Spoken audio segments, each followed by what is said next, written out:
Hi mga sis! Gawa tayo ng leche plan. Bali, first time ko palang gumawa nito sis. Gamit ko lang dito is 8 pieces of egg yolks and then 1 tablespoon of vanilla extract and then 1 can of evaporated milk and then 1 can of condensed milk.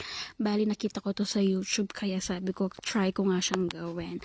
So, imimix lang yung ating mixture sis hanggang mix it very well para yung lahat ng egg yolks natin is mamix siya ng maayos. And then, in-strain ko pala siya sis para magiging soft ang ating mixture. 2 beses ko pala siyang ginawa hanggang maging as in soft yung mixture natin sis.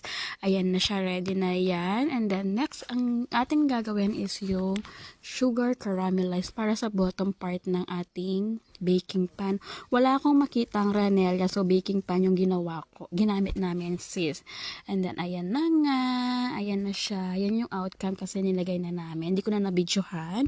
And then, ifo-foil ko na yan para hindi pasukan ng tubig. And then, yung ating steamer, nasa low to medium lang siya, sis. And then, ayan na yung outcome niya, sis. Not bad for first time. Tin na knife pala yung gamitin mo dyan. Yung asawa kong gumawa dyan. Bahala na siya. And then, ayan na nga siya yung outcome. Thank you!